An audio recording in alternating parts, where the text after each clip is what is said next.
嗨，大家好，我是爱做美食的于姐。大米不要光顾着煮粥做米饭了，今天给大家分享一个大米的新吃法——大米白馒头的做法。看完这个视频，不光是蒸大米白馒头，就连做大米花糕你也能学会。请看看我是怎样操作的吧。纯牛奶240克倒在容器里，老米酒240克也给它倒在容器里，大米粉500克。大米粉也就是我们蒸米饭的米，我用破壁机打的，细的我留在那里，等以后做发糕用的。我用的这个米粉是过筛上面的米粉，有颗粒感的。现在这个程序就是做发糕的程序，等一会儿才能做大米馒头了。你只想蒸花糕吃，加点白糖，加点酵母，搅拌均匀，醒花至2倍大，就可以蒸花糕了。但是我这是做大米馒头，只加的酵母，给它搅拌均匀，醒花至2倍大。感觉太干了，可以加点水，给它搅成这个糊糊就可以了。这个容器太小，我给它倒到这个大容器里，以免在发酵的时候漫出来。倒好以后，盖住盖子，醒花至2倍大。发酵好的米糊，给它搅拌排气，均匀倒在模具8分满。也可以用个大盆子一次性蒸完。为了节省时间，我选用了模具。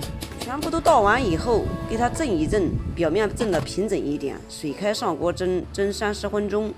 时间到也不用焖，直接开盖，因为我们这做的是大米馒头，要是做花糕的话，给它焖几分钟再开盖。以上就是做花糕的全部过程，看一下好暄软啊！这样吃其实也很好吃哦，就是没放糖。全部都脱模以后，给它掰开降温，等到不烫手的时候，加干面粉适量，加面粉的量不能少于米粉的量，面粉加的太少。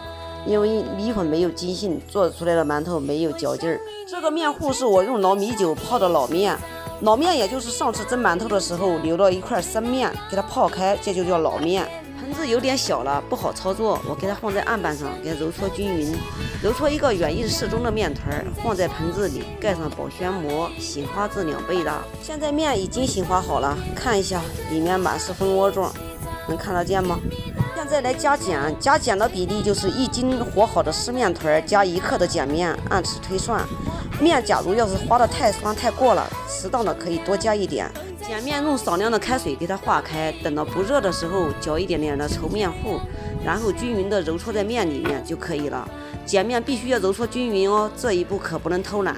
说到这里，大家可能要问了，米粉为什么要蒸熟呢？直接加里面不行吗？我告诉大家，那是不行的。米粉是脆的，蒸出来没嚼劲儿，而且还粘牙。碱面揉搓均匀之后，给它搓成长条，切成大小均匀的小剂子，再把每个小剂子给它揉圆，然后用保鲜膜盖住，醒10分钟，然后再水开上锅蒸25分钟，焖3分钟就可以开锅了。开盖的时候先散一点缝隙，让热气先散出去，然后掀开。哇，好白好胖的馒头呀！看看，好漂亮呀！满屋子都是米酒和老面的味道，香香甜甜的，这个味道真的是太好了。哇，有点烫，刚出锅的时候给它分开晃，不然的话会互相粘连。让大家看一下，又白又大，蓬松暄软。我再来捏一下，让大家看一下，非常的松软哦。你看一下，立即回弹。像这样做出来的大米馒头，层次分明，有嚼劲儿，吃起来有浓浓的麦香味儿，而且还有甜甜的米香味儿，味道是超级的好吃哦。有空你也试试吧。